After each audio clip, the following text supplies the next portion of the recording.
And so, by a backhand... Ooh, this looks like it's going to be fun. ...was predicted that there is in carbon a level at 7.82 million volts. It's going to be either Three Stooges or McCarthyism. Well, he's talking about science, so probably neither. And therefore, the existence in the world of all these other elements is very closely related to the fact that there is this particular level in carbon. I'm here for some science, but though. The position of this particular level in carbon seems to us, after knowing the physical laws, to be a very complicated accident of 12 complicated particles interacting. So I wish to illustrate by this example that an understanding of the physical laws doesn't give you an understanding in a sense of understanding the significance of the world in any way. The details of real experience are very far often from the fundamental laws. There are, in a way of speaking in the world, we have a way of discussing the world. Boo! Do more specific science stuff. Stop doing the general philosophy. Now, I don't mean to be very precise, just as a level, as another level, and another level, but I will indicate by describing a set of ideas to you, just one after the other, what I mean by hierarchies of ideas. For example, at one end, we have the fundamental laws of physics. Then we invent other terms for concepts which are approximate, who have, we believe, the ultimate explanation in terms of the fundamental laws. For instance, heat. Heat is supposed to be the jiggling, and it's just a word for a hot thing is just a word for a mass of atoms which are jiggling. For that, fundamentally, we should think of the atoms jiggling.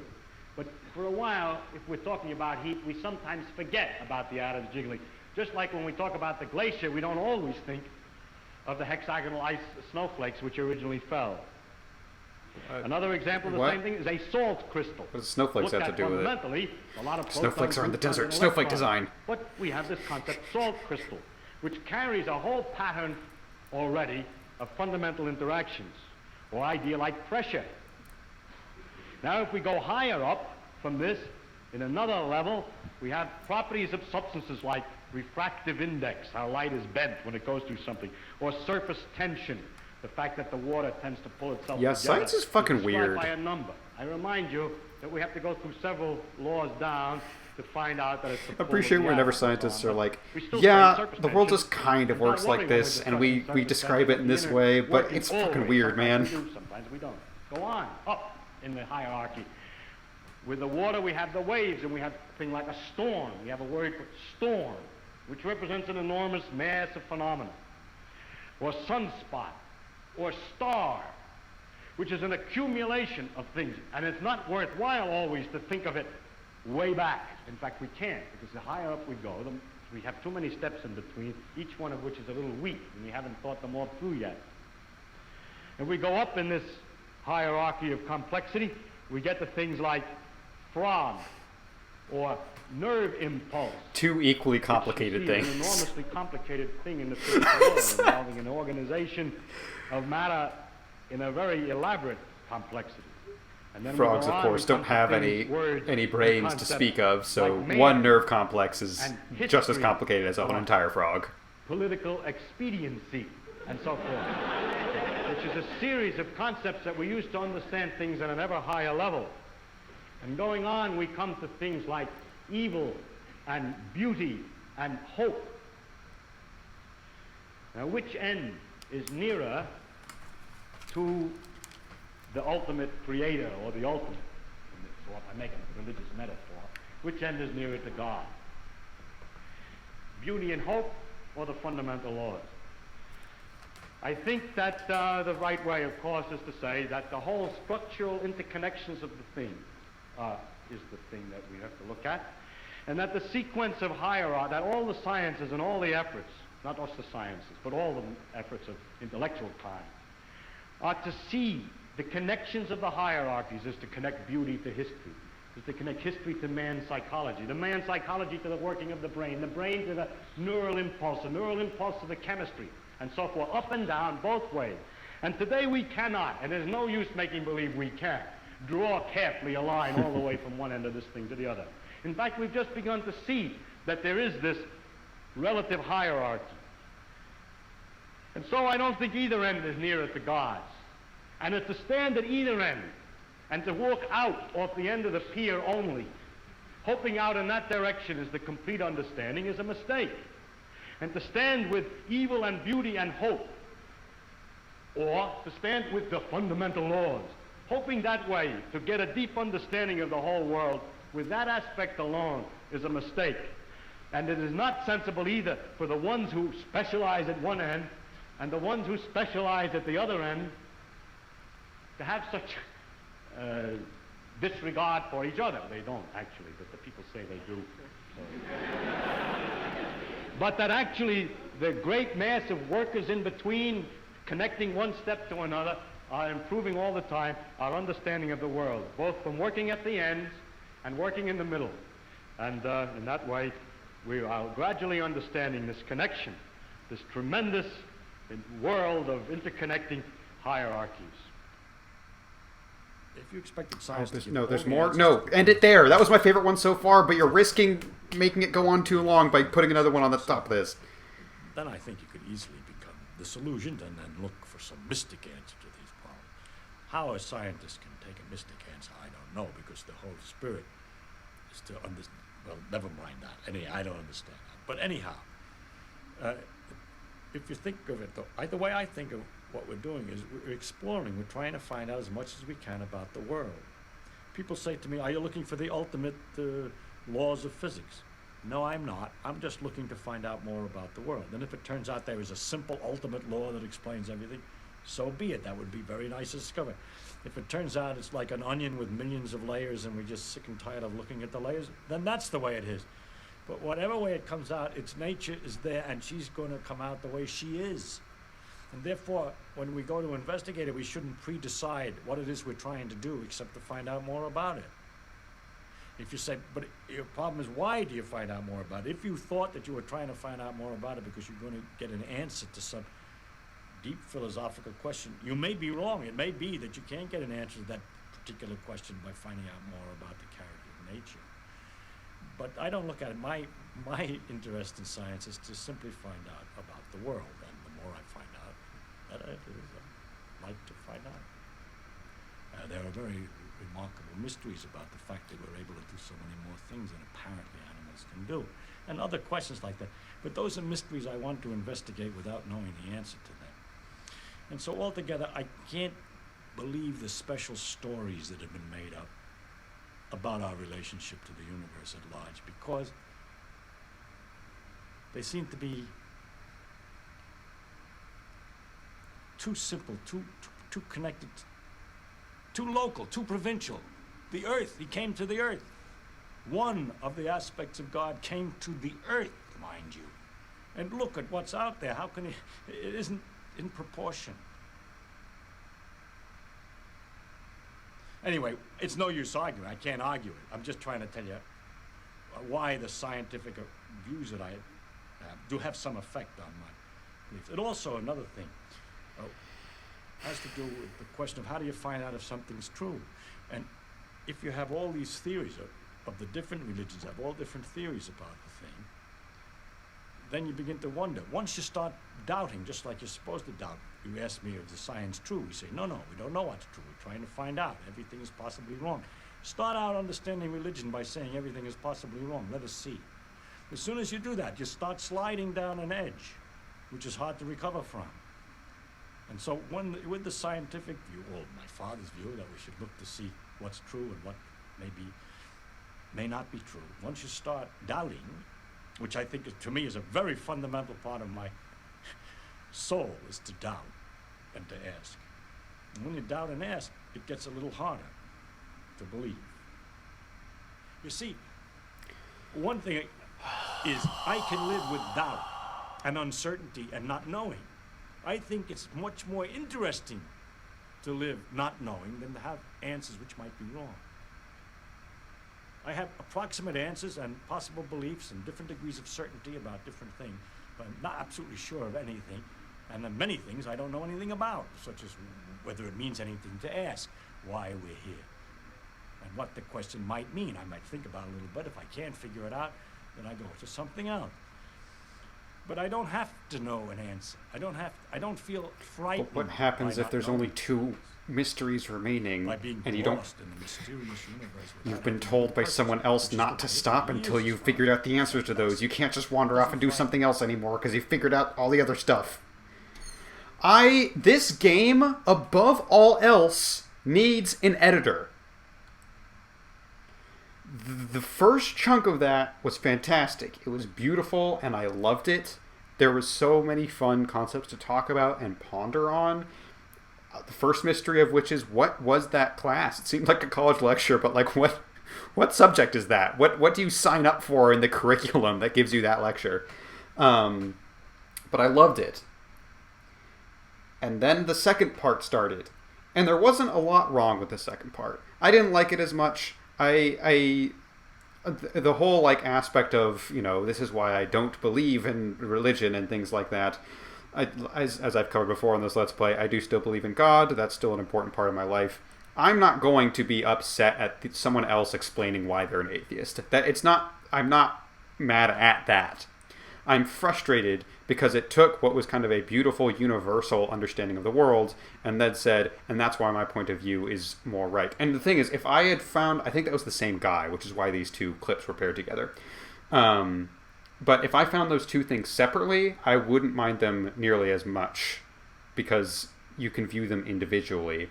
But kind of tying one to the other makes it so that when one argument I find less compelling or less personally speaks to me less personally, the fact that the game is basically going, and this is he's saying pretty much the same thing as in the first one, and I go, well, no, the first part like stuck with me a lot more, and now he's getting into more of his own personal beliefs that don't match up with mine, which again is fine. I'm not upset about that, but it does kind of take away from like what I did connect to in the first one if you're trying to like now take this second branch of this train of thought and force them to be presented together in the movie theater like this. I don't know, does that make sense? I'm not offended that one of these clips is about here's why, because of the way I view science, it makes it hard for me to believe in God. But I just don't love it being connected to the first chunk that was essentially a lot about, it didn't specifically talk about religion, but it very much talked about like, you shouldn't be married just to science or just to like big picture humanities ideals. The beauty of life is the in-between and like thinking about the connections between all that. I love that. And I think a person of faith could love that, like me. And I think an atheist could view that clip and also be like, yeah, that's a really cool way of looking at the world. And so to kind of cater it to one of those 2 sides, I don't know, it's a little bit annoying. And, I said I'm not annoyed of watching a clip of someone explaining why they don't have faith. I'm not upset by that. I fully understand. But there's a slight aspect to when you find a secret in a video game and you have to go to a literal movie theater. It does kind of sound like the person who made the game is trying to lecture you about how they feel about an issue rather than just here's an interesting way of looking at things. I don't know. That's I'm less upset about that. I really want to clarify. But and then on top of like, in addition to all of that, same thing with the space thing. It's literally just I didn't sign up for sitting here that long to hear the same topics we talked about. Like, if it's a lecture, yeah, it's going to be long. And if it's an interview, yeah, it's going to be long. But if you're picking things out to put in your video game, you don't have to put the whole thing.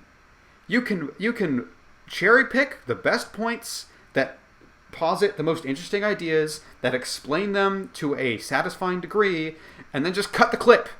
And you're done. We're out. I don't have to like keep standing here watching a thing when I already feel like the point has been made. And that's no like hate on the guy being interviewed or the guy giving the lecture, but I'm playing a video game here. And I feel like the game would just be a lot better if they offered very small pieces of food for thought instead of just giving unedited, unabridged speeches that go on for like 10 minutes at a time. It's just less engaging from the viewpoint of I'm in the middle of playing a video game here. I don't know. Maybe I'm being really annoying with that line of thought, but I really think this game would be improved if an editor went through it and went, okay, we can chop this down by half and you'll get the same point across. People will still really enjoy it and have like a lot to think about. And the fact that there was clearly no editor for this game it's frustrating whenever I'm like really into an idea and then it just keeps going and it doesn't stop. I did remember there's a timer on some of the, like I can see the timer on it. This is a very long pathway, which makes me very worried about how long this one's going to be, but we'll see how long it actually takes to... Yeah, I think we're going to be here a while, guys. But maybe with that expectation, it'll be less painful. This seems like it's a clip from like a fictional movie. This doesn't seem like it's nonfiction. This feels like it is a 50s movie, probably about communism in Eastern Europe. That's my guess. That's the vibe I'm getting from this. This feels like a Czech movie. Or a German movie.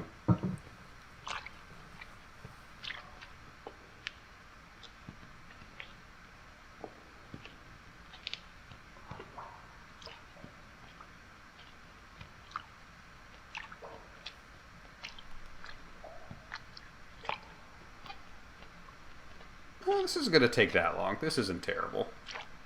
It's got to be a few minutes, but...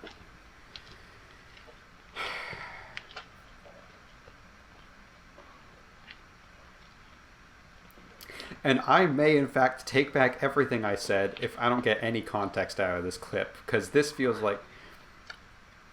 Movie clips, you have to be careful, because if you take them out of context too much, they lose a lot of their meaning.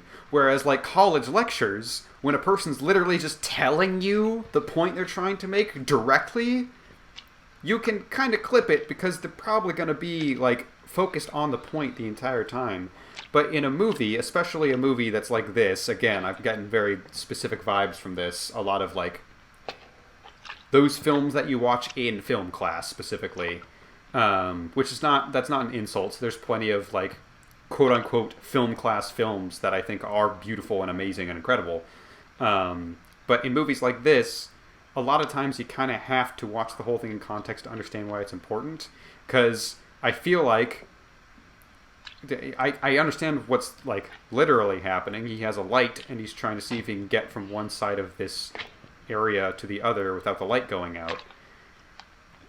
But I don't know why, because I don't know what movie this is from. And if I knew what movie it was from, and I knew what country it was from, what year it was directed in, what the overall context of the plot was, this scene might have a ton of meaning to me. But as of right now, it's literally just a guy walking around with a lighter on. And I wish I knew more about what's going on here. Because maybe it's super poignant. Maybe it's supposed to be comedic. I don't know. I don't have the context.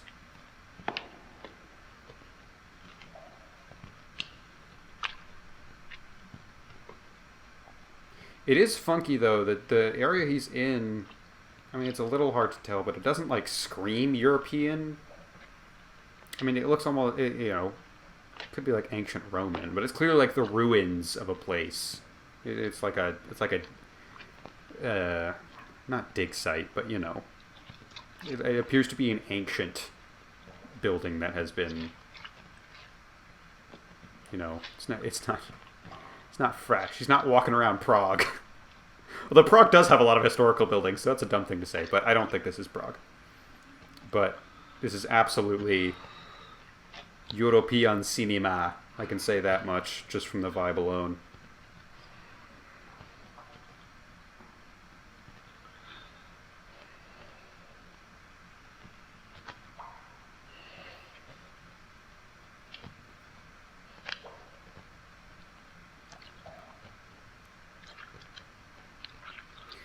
Dude, if this is the whole thing, I'm going to be annoyed that I'm getting less context. And an editor would be able to fix that too, okay? The game needs an editor.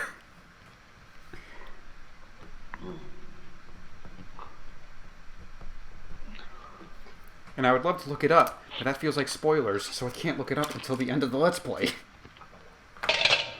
So, yeah, that was the other thing that annoyed me in the interview with the guy after the hierarchy of ideas thing, of the thing of, you know, if you can't figure out something, just walk around and try to figure out something else. I can't do that because I appreciate that messaging, and for the first 10 hours of the game, that's very true. But it comes to a point, like, no matter what message you're trying to send with the game, it comes to a point of, you designed this video game, and I'm going to play through the game that has been designed by you.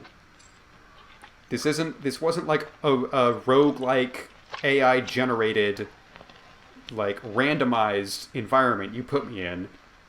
You put a ton of puzzles in to be solved, and I'm going to try and solve them. And it doesn't help when you put in multiple endings. Like, I was annoyed and disappointed by that initial ending. I wish it was a good ending. However, if it had been a good ending, it would have been awesome if there were no other endings, because then it's very much in the vein of, like, this can be the end of your journey if you want. There are other puzzles for you to still solve, but, like, you have fulfilled the, like, requirements of the conceit of playing a video game, if that makes any sense. You've gotten your ending, and now it is up to you whether you want to continue to satisfy your own curiosity, or if you are done because you have reached a conclusion. But the idea that you put in an ending that feels almost deliberately unsatisfying, and then I find out there are more endings, and presumably they will be more satisfying than the first one, it very much goes against the idea of just wander around until your curiosity is satisfied, and, you know, go at your own pace, do as much as you want, and you can just be done whenever you want to be done. I don't feel like I can be done whenever I want to be done, because I want to be done when I got an ending that satisfies me, which I would be happy with if the first ending was good, but it wasn't. It was really obnoxious. Because it didn't make any sense, I didn't get any answers, and not only that, I got a cutscene of everything I had done be undone. Oh, this is the whole clip, isn't it? I'm glad I chose to start talking about this now instead of waiting to see if there was going to be more to this. Because again, if I knew the context for why this man is doing this, if I literally, like, truly, if I knew the nationality of the director of this movie, I feel like I would be loving it way more, because I'd be able to, like, ponder what sort of context is involved with this clip. But I have nothing to go on. Yay, he made it. Yay. Why is that important? I don't know. What country is he in? I don't know. What time period does the movie take place in? I don't know.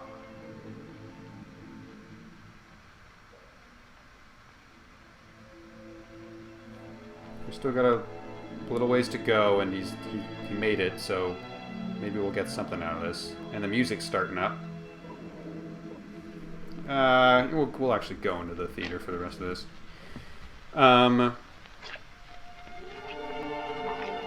Going back to the first chunk of the lecture that I did really like, it very much reminded me of an NPC I made for D&D of an alchemist who, quote-unquote, doesn't believe in magic. And if anyone presses her on that, she goes, okay, no, I understand you guys are doing what is called magic in our world, but magic is just stuff we don't know how to explain yet. But there has to be a science behind it, because everything else in the world is explained by some kind of science. And everything, there's a lot that seems like magic until we figure out why it works the way it does, and then we call it science. Gravity is technically magic. We don't have any explanation for why two objects with mass are drawn towards each other. That's just how it works. And so once we can figure out what the laws behind it are, and why it works the way it does, not why, the fact that it works the way it does, once we can do that, we understand the mechanics behind it, then it's not magic anymore. It's science. So I don't believe in calling it magic because I feel like it's all going to be... We're all going to consider it science one day. It just seems like magic to us now. And yeah, I love that kind of way of looking at the world. Anyways, my party abandoned the city she was in as it was being attacked by foreign power, and so now she's in prison, and they'll probably never get to talk to that NPC again. But I loved her for the short time she was in the campaign.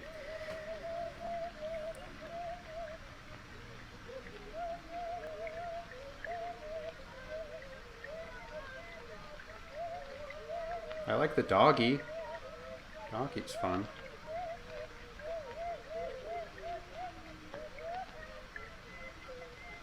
Is that an aqueduct in the reflection that we're gonna see as the camera pulls out?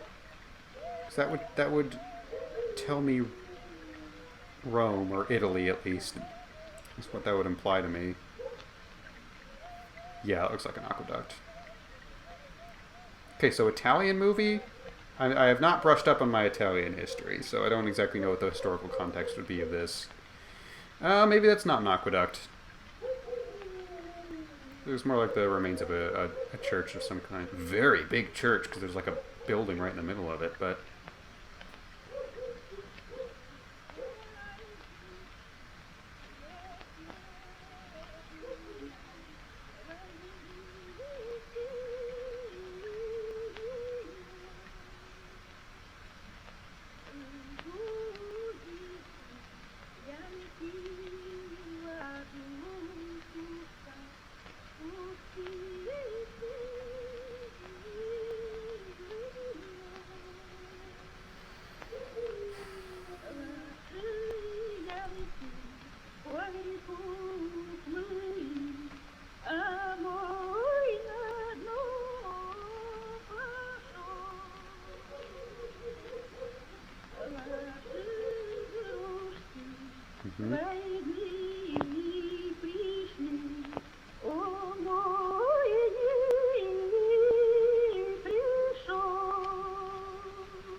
Tarkovsky sounds Russian, but that seems Italian or maybe Spanish. I should really know Spanish by now. It's dumb that I don't. Cool! Congratulations, Jonathan. You took a film class at some point in your life, and there's a film that stuck out with you, and you decide I'm going to put it in my video game. Congratulations. I wish I knew any of the historical context to that, but I don't. Surely we can figure this out, right? I know we don't need to, but surely we can.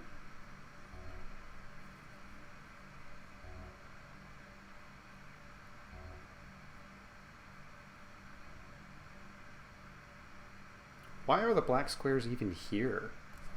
They don't need to be separated. And they don't need to be separated from any of the others. Whack.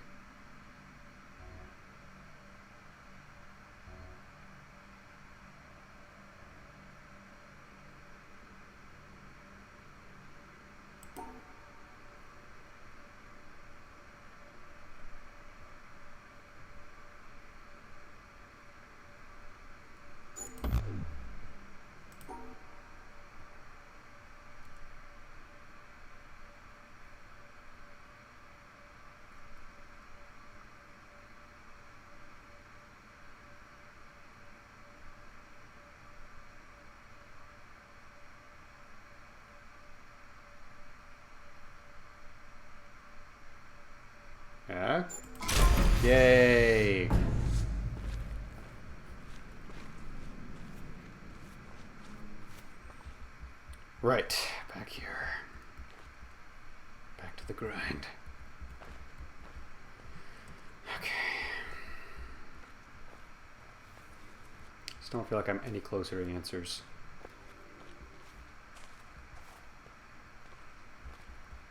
Are there any of these I still need to figure out? That's on. That we got that one.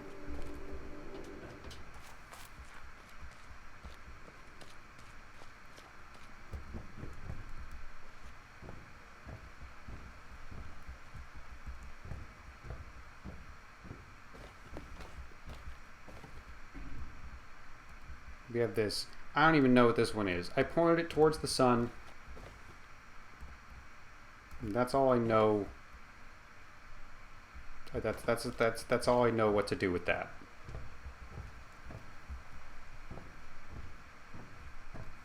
I should know the name Tarkovsky. I've heard the name Tarkovsky, and I should know more about it. About that guy, but I have not seen any Tarkovsky films.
What if I just reflect it?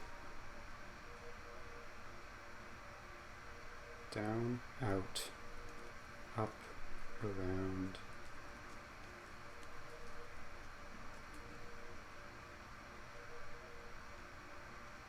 Down.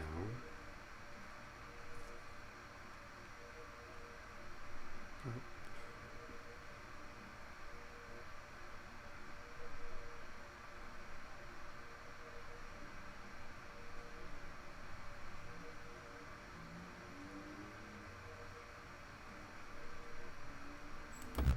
No. Never.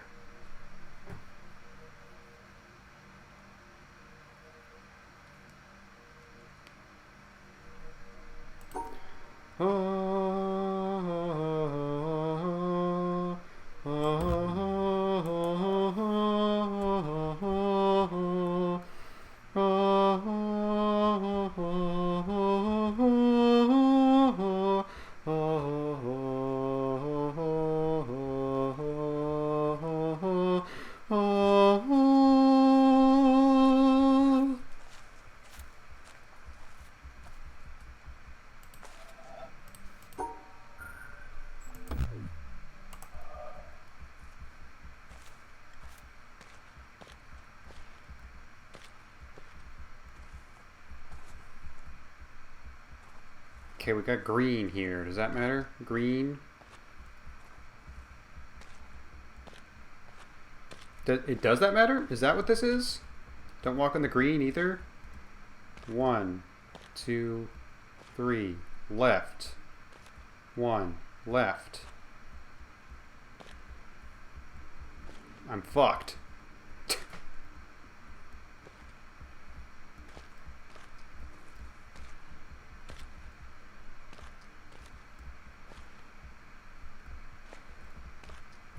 Okay, let's assume that's what it is.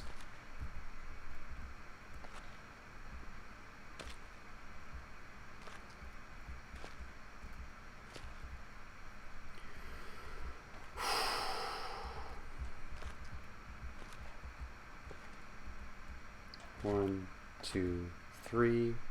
U-turn. 1, 2. Right. around, right. I don't know if I'm going to be able to remember. It's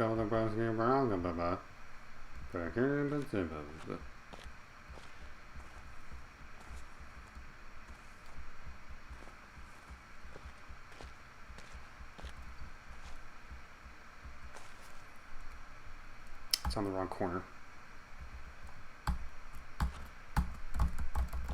What am I supposed to do with that? What am I supposed to do with that? It's... Neither of you are on the bottom right. Do I have to flip you?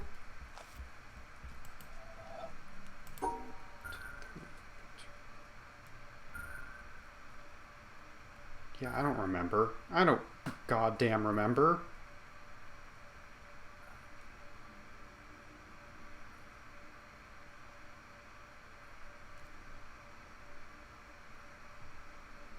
Something like this. I don't know.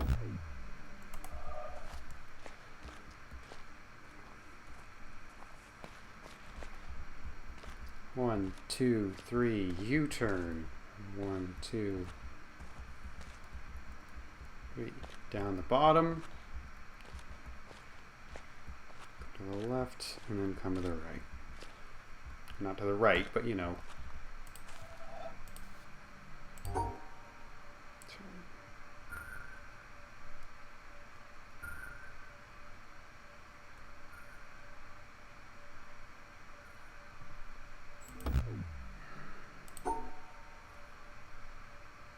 That feels like I'm getting close, though, right?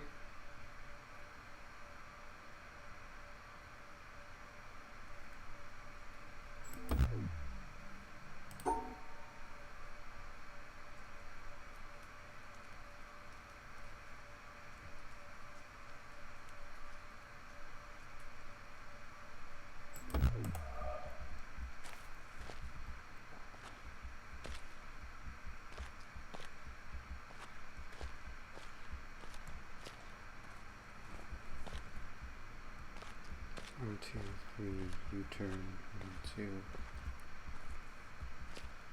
Right, around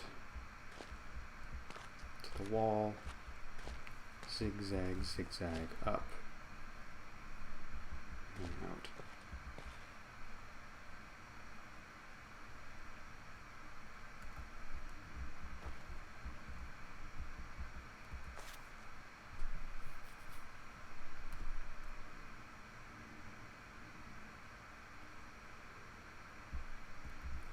Okay, if this is the top right, then top left should be... Oh, I see. I need to orient myself. That okay, that's the problem. I need to... It's to the right, U-turn, dun dun dun, hug the left wall, cut off the corner, zigzag back down, and then come up. Okay. Why is this door even open? Who opened that? Because I don't think I've solved this yet, at all. Zigzag, and come out. Yeah! Okay, alright. I was just not looking at it from the correct perspective, which is probably a problem with every single puzzle in this goddamn game, but it doesn't matter. Because I didn't do it right, so who cares? You know?